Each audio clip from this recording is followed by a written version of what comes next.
स्वागत है आपका अपने इस यूट्यूब चैनल में जिसका नाम है मिस्टर एजुकेशन। दोस्तों यहाँ पर हम लोग तैयारी कर रहे हैं जीआईसी के लिए और हमारा सब्जेक्ट है फिजिक्स। जैसा कि दोस्तों हम लोग काफी दिनों से लगे हैं इस तैयारी के लिए और हम काफी वीडियोस आपके लिए अवेलेबल करा चुके हैं और आपने उसे बहुत सारा प्यार दिया और आपने भी देखा और साथ ही साथ शेयर किया। Thank you very much. अगर आप पहली बार मेरे चैनल से जुड़ रहे हैं तो मेरा आपसे रिक्वेस्ट है कि प्लीज मेरे चैनल को सब्सक्राइब कर दीजिए, वीडियोस को लाइक करिए और शेयर कर दीजिए। साथ ही साथ हमारे टेलीग्राम ग्रुप को ज्वाइन करिए जहां पर हम लोग काफी एस्पिरेंट्स जुड़ चुके हैं और अपने थॉट्स, अपने क्वेश्चंस शेयर कर रहे हैं जिसमें आप भी पार्टिसिपेट करके अपने हेल्दी कंपटीशन को फील कर सकते हैं। चलिए आगे चलते हैं हम लोग।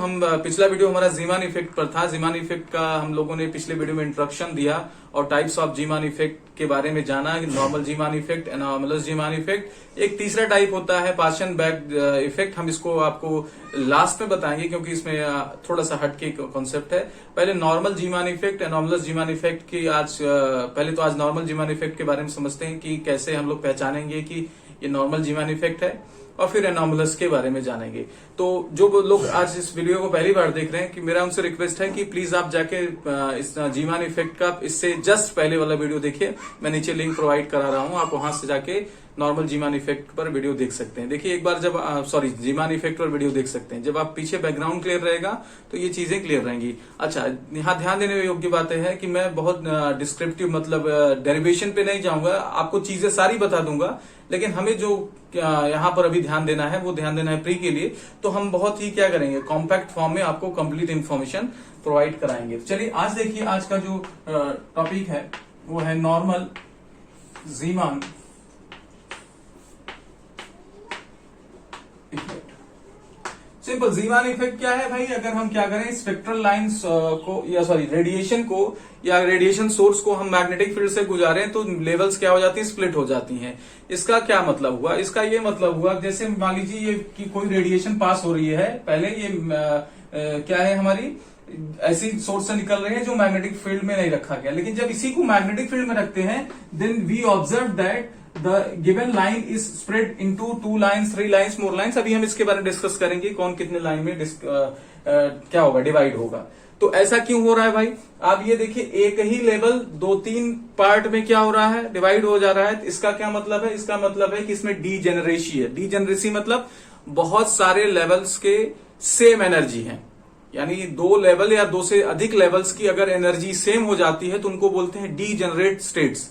समझ में आ रही बात? तो यहां जो ये लेवल्स अलग अलग होके हमें दिख रहे हैं वो पहले क्या थे, इसमें छुपे हुए थे, यानी इन लेवल्स की एनर्जी क्या थी, सेम थी। तो जीमान इफेक्ट के थ्रू हम ये कहते हैं कि हम क्या करते हैं, स्पेक्ट्रल लाइंस को क्या करते हैं और प्रिसाइजली देखते हैं, यानी डीजेनरेसी समाप्त करने की कोशिश करते हैं। तो कैसे होता है जरा इसको हम लोग समझते हैं।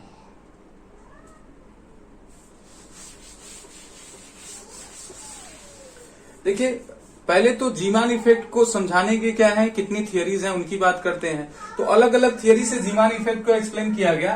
पहला जो था जिसे हम लोग कह सकते हैं कि क्लासिकल थ्योरी या लॉरेंस थ्योरी, या अभी इसको नॉर्मल न कहके जीमान इफेक्ट ही रखते हैं, क्लासिकल थ्योरी या इसी को लॉरेंस थ्योरी भी बोला जाता है।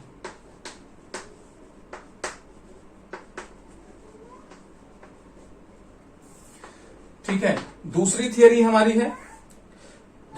हमारी है vector atom model. Vector atom model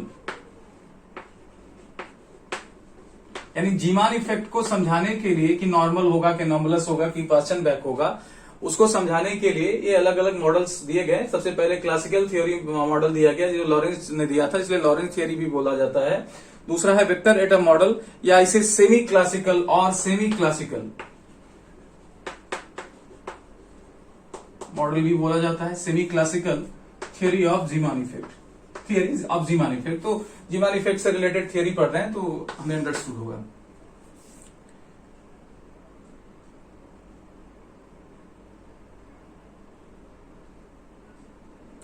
अच्छा, कुछ बुक्स में जैसे राजकुमार की बुक में आप देखेंगे तो वेक्टर एटम मॉडल को दिया था डीबाई ने। मतलब डीबाई ने क्या किया था, इस जीमान इफेक्ट को एक्सप्लेन करने के लिए ये वेक्टर एटम मॉडल लिया, इसे डीबाई एक्सप्लेनेशन भी कहते हैं। डीबाइस एक्सप्लेनेशन।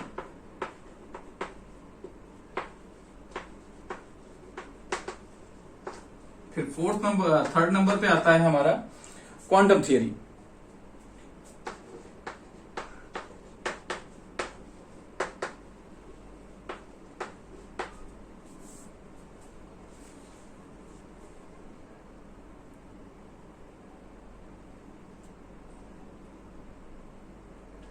चलिए बारी बारी से देखते हैं कि क्लासिकल थ्योरी, तो माय डियर फ्रेंड्स, हम जो नॉर्मल जीमान इफेक्ट होता है, नॉर्मल जीमान इफेक्ट को क्लासिकल थियरी अच्छे से समझा पाता है। Classical theory normal Zeeman effect के थ्रू समझा जा सकता है, लेकिन जब बात आती है एनॉमलस जीमान इफेक्ट या पार्शनबेक जीमान इफेक्ट की, तो ये एक्सप्लेन नहीं कर पाता है। तो आप इसको लिख लीजिए कि एक्सप्लेन्ड ओनली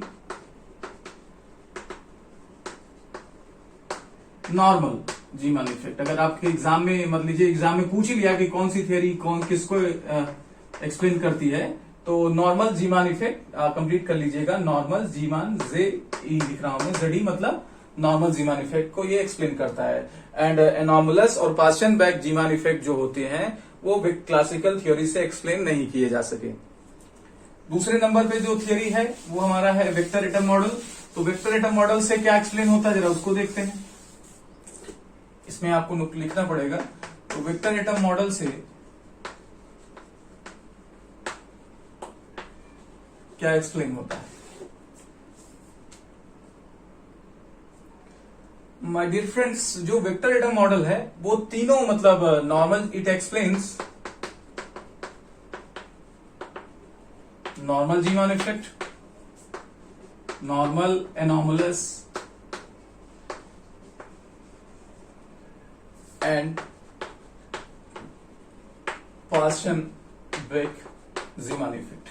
तीनों जीमान इफेक्ट को ये क्या करते हैं, एक्सप्लेन करते हैं। ऐसा नहीं है कि किसी एक को नहीं करते, ये तीनों को करता है, लेकिन इसमें एक कंडीशन है। कंडीशन क्या है कि ये नॉर्मल को जब नॉर्मल को एक्सप्लेन करते हैं तो इनकी अजम्पशंस अलग होती हैं, ये एनॉमलस को करते हैं तो इनकी अजम्पशंस अलग होती हैं, और जब जीमान इफेक्ट पार्शनबेक को करती है तो इनका जो अजम्पशन है वो अलग है। यानी इनका थोड़ा सा डायलमा में है कि हाँ, ये जब ये करेंगे तो नॉर्मल होगा, ये करेंगे तो पार्शनबेक होगा, ये करेंगे तो जीमान इफेक्ट होगा, विथ सर्टेन एजम्पशन। इसमें ऐड कर लीजिए कि कुछ सर्टेन एजम्पशंस भी क्या होंगे, इंक्लूडेड होंगे।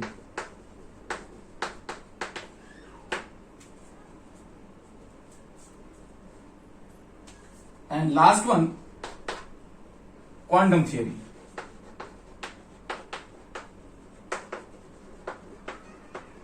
क्वांटम थियरी क्या है कि तीनों को साइमल्टेनियसली, मतलब एक ही थियरी के थ्रू साइमल्टेनियसली एक्सप्लेन करता है। बट एक्चुअली एग्जाम में जो क्वेश्चंस आते हैं वो वेक्टर एटम मॉडल से रिलेटेड क्वेश्चन होते हैं जीमान इफेक्ट के।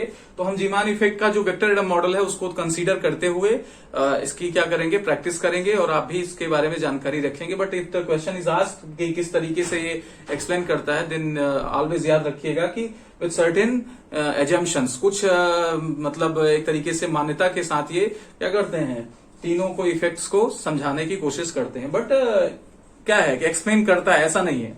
But quantum theory explains with one theory all these phenomena like Paschen Back and normal and anomalous Zeeman effect. तो तीनों को ये क्या करते हैं कि ये एक ही थियरी के थ्रू एक्सप्लेन करते हैं। तो चलिए पहले हम लोग समझते हैं कि वेक्टर एटम मॉडल के थ्रू कैसे जीमान इफेक्ट को एक्सप्लेन किया जाता है। आज हम लोग नॉर्मल जीमान इफेक्ट के बारे में समझेंगे। तो दूसरी थियरी को कंसीडर करते हुए, यानी vector atom model of Zeeman effect,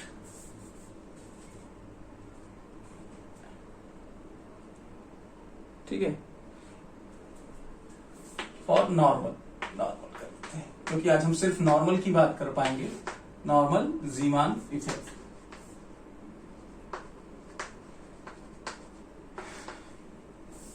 अब आपको वेक्टर एटम मॉडल का जो बेसिक थियरी है वो मैंने आपको पहले वीडियो में बताया। तो जो अगर आप पहली बार देख रहे हैं, मेरा रिक्वेस्ट है कि वो प्लीज पहले की वीडियो को जरूर देखें, तभी आपका ये, अगर वेक्टर एडम मॉडल आपको आता है, आपको समझ में बातें पूरी याद है तो नो प्रॉब्लम। लेकिन अगर आपको कहीं ऐसा टर्म लगता है कि अरे ये तो कहां से आ गया, तो इसको आप मेरी वेक्टर एडम मॉडल की वीडियो में जाके समझ सकते हैं कि कौन सी चीज क्या रिप्रेजेंट करती है, मैंने वहां भी बताया हुआ है।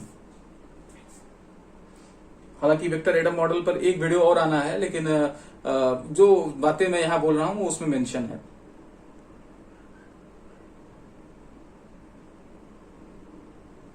ठीक है, तो ये dy के द्वारा दिया गया, it is given by dy। dy ने इसे क्या किया है, एक्सप्लेन किया है। ठीक है, इसमें ऐसा हम लोगों ने देखो, नॉर्मल जीमान इफेक्ट जब हम लोग कैटेगराइज कर रहे थे तो हमने लिखा था कि नॉर्मल जीमान इफेक्ट में स्पिन मोशन को क्या किया गया है, नेग्लेक्ट किया गया है। तो dy ने नॉर्मल जीमान इफेक्ट को एक्सप्लेन करते हुए स्पिन मोशन को क्या किया है, नेग्लेक्ट किया है। ठीक है, इन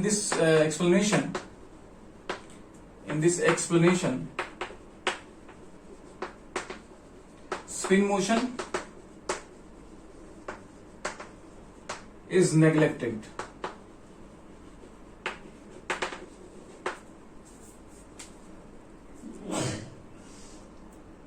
स्पिन मोशन को क्या किया गया माय डियर फ्रेंड्स, नेग्लेक्ट किया गया है।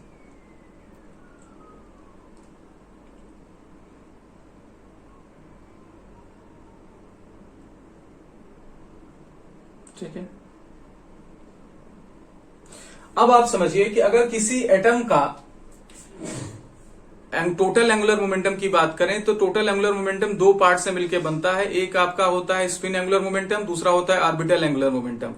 अगर कोई थियरी स्पिन मोशन को नेग्लेक्ट करती है तो एंगुलर मोमेंटम अब किस बात पर डिपेंड करेगा, केवल और केवल ऑर्बिटल एंगुलर मोमेंटम। तो हियर dy ने क्या किया, स्पिन मोशन को क्या किया, नेग्लेक्ट कर दिया। ऐसे में आपने एक रेशियो पढ़ा होगा, याद होगा कि PL इज PL, यानी याद होगा PL mu L upon PL पढ़ा होगा ना। तो इसी का हम लोग इस्तेमाल करेंगे अभी थोड़ी देर बाद। पहले हम लोग जानते हैं कि PL कितना होगा। सो करके ऐसा लिखेंगे कि भाई इट्स टोटल एंगुलर मोमेंटम, या टोटल एंगुलर मोमेंटम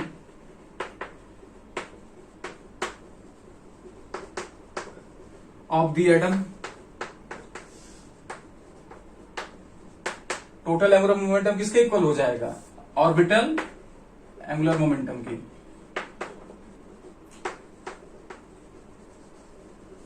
होगा कि नहीं, क्योंकि स्पिन तो नेग्लेक्ट कर दिया गया। तो दो ही तो एंगुलर मोमेंटम्स होते हैं एटम के, एक आपका स्पिन मोशन के कारण होता है, एक एंगुलर मोमेंटम के कारण। दोनों का सम करते हैं तो टोटल एंगुलर मोमेंटम मिलता है। बट इन दिस थियरी हमारा जो क्या है, स्पिन मोशन है, वो नेग्लेक्ट कर दिया गया। दैट इज वाई सिर्फ क्या होगा, ऑर्बिटल एंगुलर मोमेंटम पार्ट लेगा। चलिए, ऐसे में my dear friends we will have PL is equal to, यानी orbital angular momentum is equal to क्या मिलेगा, क्या बताया था मैंने, LH अपॉन 2पाई, LH अपॉन 2पाई। और L क्या है आपका, L आपका orbital quantum number, where L is orbital quantum number. कितनी वैल्यू होती है इसकी वैल्यू होती है 0 1 2 3 4, भाई n के अकॉर्डिंग होती है, n-1 तक, 0 से n-1 तक होता है ना। तो ये क्या हो जाएगा, 0 1 2 3 so on। तो ये टोटल एंगुलर मोमेंटम होगा।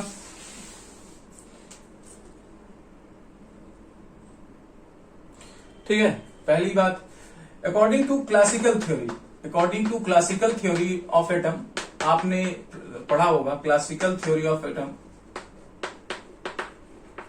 म्यू एल अपॉन PL, यानी आप एक कहते हैं कि मैकेनिकल मोमेंट और दूसरा मैग्नेटिक मोमेंट। मैकेनिकल मोमेंट आपका PL होगा और मैग्नेटिक मोमेंट क्या होगा, म्यू एल। ठीक है, mu L upon PL is equal to E upon 2m0c। ME m0 आपका क्या है यहाँ पे, rest mass of electron.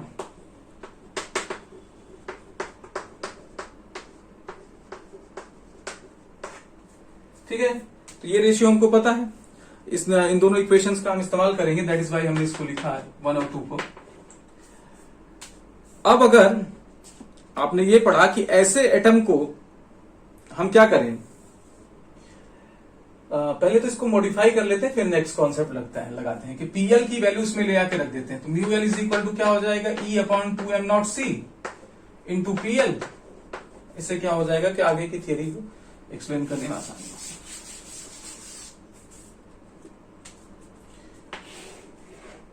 Mu L is equal to क्या हो जाएगा, E0/2m0C, और पीएल की वैल्यू माय डियर फ्रेंड्स देख सकते हैं आपकी कितनी है, LH/2π, LH/2π। ठीक है, इसको और मॉडिफाई कर लिया जाए, मतलब एक बॉक्स में लिख लिया जाए, mu L is equal to ELH/4πm0C। ये क्या आ गया हमारा, magnetic moment of the atom when spin motion is neglected. अब जब किसी एटम के पास क्या होता है, खुद का मैग्नेटिक मोमेंट होता है, तो इसकी एक मैग्नेटिक फील्ड होती है, ठीक है। अब ऐसे एटम को अगर हम एक्सटर्नल मैग्नेटिक फील्ड में रखें तो स्पिन मोशन ना होने के कारण इसका शेप एंड साइज क्या होगा, चेंज नहीं होगा। मतलब जो एटम का शेप एंड साइज है वो चेंज नहीं होगा माय डियर फ्रेंड्स, बट होगा क्या कि इसके जो क्या है लेवल्स हैं वो क्या होने लगेंगे, प्रिसाइज होने लगेंगे। मतलब वो जैसे कि आपने लट्टू को घूमते हुए पढ़ा होगा, लार्मर प्रिसेशन पढ़ा होगा, तो वही फिनोमेना यहां ऑब्जर्व होगी कि इसका शेप एंड साइज एटम का नहीं चेंज होगा, लेकिन क्या होगे कि ऑर्बिट्स क्या होने लगेंगी, प्रिसाइज होने लगेंगी। ठीक है, तो चलिए इसको थोड़ा लिख दिया जाए।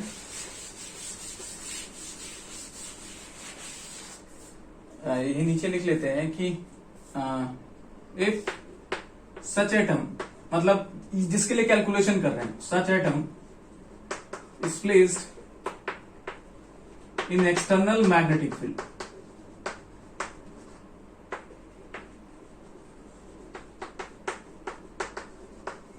Then shape and size will remain same। Shape and size तो माय डियर फ्रेंड सेम रहने वाला है, but orbits of electron will start precession।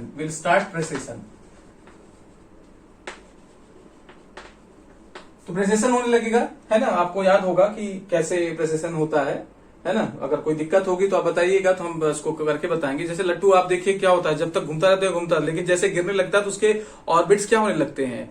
जैसे अगर आप देखें कि शुरू में अगर उसके मोमेंटम को देखें, यानी ये पीएल को, मैकेनिकल मोमेंट को, वो कुछ ऐसे की तरफ रहेगा, लेकिन जब वो गिरने वाले होते हैं तो ये ऑर्बिट क्या होने लगती है, कुछ ऐसे होने लगती है। कुछ देर बाद कभी इसकी ऑर्बिट ऐसे होने लगती है, तो ये इधर की तरफ या इधर की तरफ ऐसे ये क्या होने लगता है, ऐसे ऐसे करने लगता है। तो ये जो आपका नेट इसके एंगुलर मोमेंटम है वहां का, वो क्या होने लगता है, थोड़ा सा ऐसे की तरफ होने लगता है, यानी ऑर्बिट्स अब थोड़ी सी टिल्ड होने लगती हैं।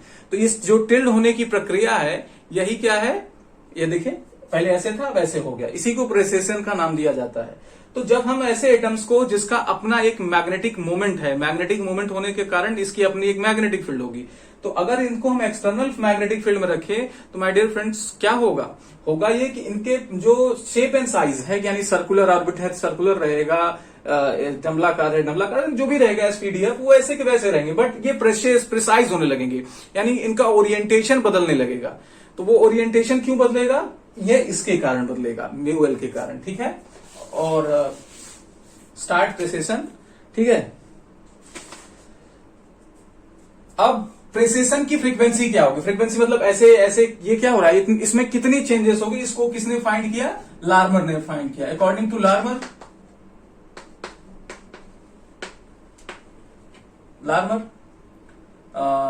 प्रेसेशन फ्रीक्वेंसी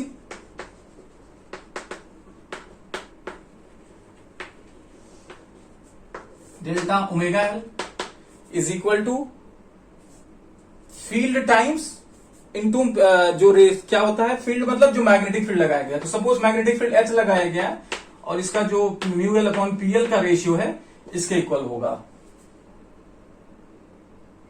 और mu L upon P L की इक्वेशन आपके पास है ई अपॉन 2m0c ना, तो इसको रख देंगे तो क्या आ जाएगा, ओमेगा एल आ जाएगा, या डेल्टा न लगाएं कोई दिक्कत नहीं। इसकी वैल्यू कितनी आ जाएगी, h, भाई इसकी वैल्यू हमारे पास था ना ई अपॉन 2m0c।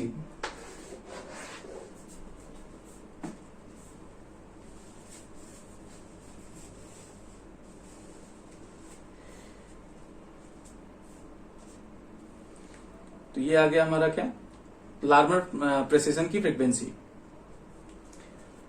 चलिए अब चूंकि इसकी अपनी एक एनर्जी क्या है, मैग्नेटिक फील्ड है और एक्सटर्नल मैग्नेटिक फील्ड, तो दोनों की वजह से क्या होगा, एनर्जी में एनर्जी का इंटरैक्शन होगा। तो कितनी इंटरैक्शन एनर्जी होगी, इंटरैक्शन एनर्जी, क्योंकि यही तो एनर्जी लेवल्स का स्प्रेडिंग होगा। तो ये होगा माय डियर फ्रेंड्स, इसकी जो वैल्यू होती है ये होती है ओमेगा और होता है ये, एक मिनट, ये ओमेगा एल होता है और ये होता है PL cos theta. PL cos theta my dear friends क्या होगा, जैसे आपकी मैग्नेटिक फील्ड इधर की तरफ लगी है और हमारा जो पीएल पहले ऐसे था वो प्रिसाइज होके किधर पहुंच गया, ये यहां पे पहुंच गया। तो मैग्नेटिक फील्ड के साथ ये पीएल हो गया, ठीक है। तो इसका मैग्नेटिक फील्ड के अराउंड कितना कंपोनेंट होगा, ये हो जाएगा पीएल कॉस थीटा। तो इसकी ये वैल्यू क्या करती है, मल्टीप्लाई की जाती है।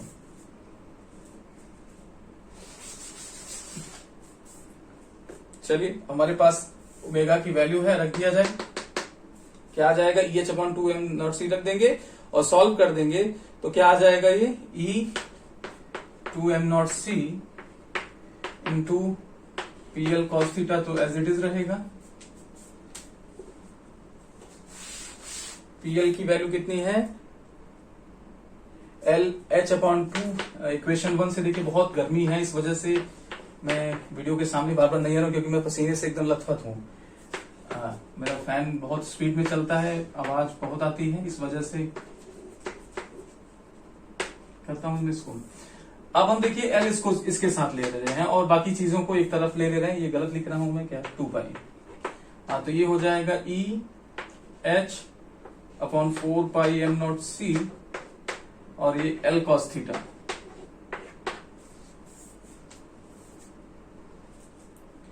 एल कॉस थीटा हमारा क्या है, ऑर्बिटल क्वांटम नंबर। अगर हम एल कॉस थीटा को एक नंबर से रिप्लेस कर दें तो उसे बोलते हैं orbital quantum number, ML, magnetic orbital quantum number, where let ML is equal to L cos theta, ठीक है। और एमएल को क्या बोलते हैं, orbital, magnetic orbital quantum number, quantum number. तब ये डेरिवेशन में ये क्या पार्ट हो जाएगा, डेल्टा ई हो जाएगा हमारा ई एच अपॉन 4 पाई m0c। बहुत ही कॉम्पैक्ट में डेरिवेशन, मतलब कम में कराने की कोशिश कर रहा हूं ताकि बातें क्लियर भी हो जाएं और हमें चीजें कम में समझ में भी आ जाए, ठीक है।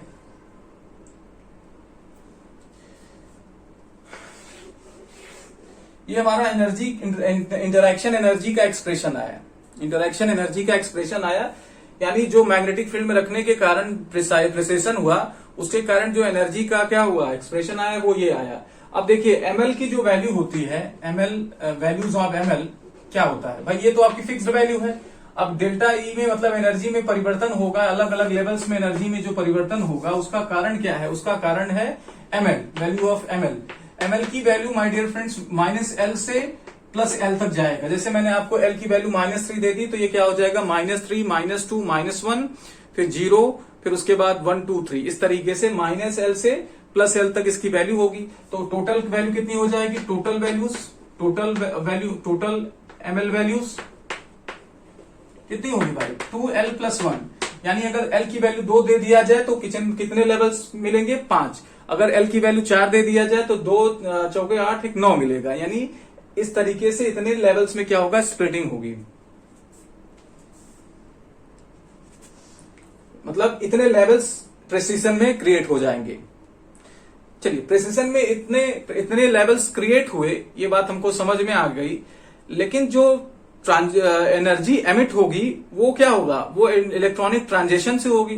तो इलेक्ट्रॉनिक ट्रांजिशन कैसे मतलब होगा, उसके लिए क्या, ये तो क्या है, ये क्या है, ये एटॉमिक सब लेवल्स हैं माय डियर फ्रेंड्स। ये नहीं बता रहा है कि रेडिएशन क्या निकलेगा, रेडिएशन से जो लाइट निकल रही है वो कैसे निकलेगा, उसके लिए इलेक्ट्रॉनिक ट्रांजिशन का रोल होगा। तो अब इलेक्ट्रॉनिक ट्रांजिशन इन्हीं लेवल्स में होगा, क्या होगा, लाइट एमिट करेगा। लेकिन इसके लिए ये नहीं है कि कहीं भी कर ले, इसके लिए लाइट को क्या करना पड़ेगा, कुछ सर्टेन रूल्स फॉलो करना पड़ेगा, जिसको आप सिलेक्शन रूल के नाम से भी जानते हैं। तो पहले हम लोग जान लेते हैं कि सिलेक्शन रूल क्या है, और फिर उसके बाद या इसी का थोड़ा सा इसके आगे थोड़ी बात करते हैं, फिर आगे चलते हैं। चलिए देखते हैं कि हम लोग मान लेते हैं कि चलिए स्प्लिटिंग में दो एनर्जी लेवल्स मिले E1 और E2।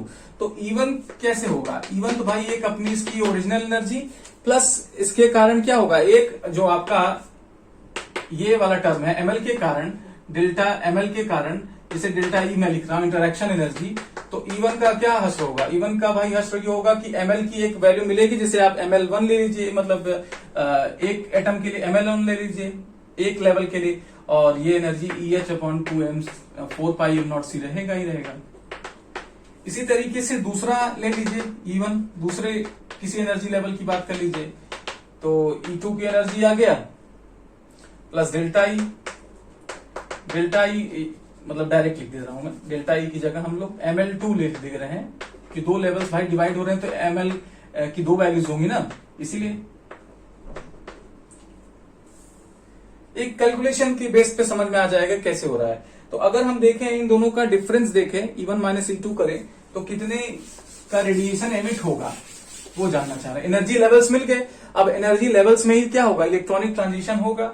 तो ये अगर हम गैप कर लें तो भाई E2 माइनस E1 या E1 माइनस E2, ये एनर्जी ही तो मिलेगा भाई, और E is equal to Planck's quantum theory से E is equal to h nu. तो ये इन दोनों के ऐसे कर लो, E1 minus E2 h new हो जाएगा। इस तरफ भी आपको क्या मिलेगा, एक एनर्जी का क्या होगा, मूल एक क्या होगा, फंडामेंटल फ्रीक्वेंसी मिलेगी ना, कि जिससे एमिट क्या होंगे, लाइट एमिट होंगी, और इन दोनों का डिफरेंस। तो देखिए ये क्या है, वैल्यू आपकी ML1 माइनस ML2, तो ये ब्रैकेट में ले लीजिए, ML1 माइनस ML2 और EH/4πm0c। मेरा कहने का क्या मतलब है, कहने का ये मतलब है कि अगर आप देखें कि अगर हम क्या कर रहे हैं, एक एटम को लाइट गुजारने दे रहे हैं, तो ये क्या करेगा, इतनी एनर्जी की लाइट को एमिट करेगा। लेकिन जब उसको हम मैग्नेटिक फील्ड में रखते हैं तो ये एक्स्ट्रा एनर्जी का क्या होगा, एडिशन हो जाएगा, और ये एडिशन होने के कारण अब ये फ्रीक्वेंसी एमिट होगी। ठीक है, तो चाहे जिसे फ्रीक्वेंसी के टर्म्स में लिख सकते हैं, H कैंसिल कर सकते हैं, तो nu is equal to nu naught plus ML1 minus ML2, इसे डेल्टा M कर लेते हैं, है ना, डिफरेंस है।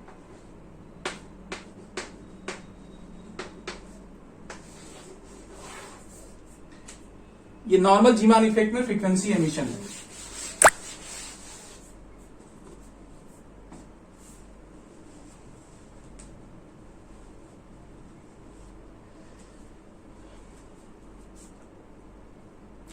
अब देखिए, जब आपकी लाइट क्या होगी, प्रेजेंस ऑफ मैग्नेटिक फील्ड निकलेगी, तो ये टर्म एडेड होगा, और अगर ये क्या है, ये मैग्नेटिक फील्ड अवेलेबल नहीं है, तो ये टर्म यहां पे अवेलेबल नहीं होगा। इस बात का हमें ध्यान देना है।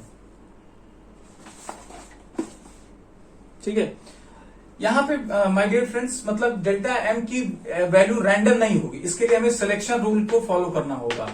सिलेक्शन रूल, ठीक है, सिलेक्शन रूल क्या कहता है कि डेल्टा एम की पॉसिबल यानी ट्रांजेक्शन कब किसके बीच में पॉसिबल है, जहां पर आपकी डेल्टा एम की वैल्यू 0 और ±1 होगी, उसी लेवल्स में इलेक्ट्रॉनिक ट्रांजिशन होगा, अदरवाइज इलेक्ट्रॉनिक ट्रांजिशन नहीं होगा।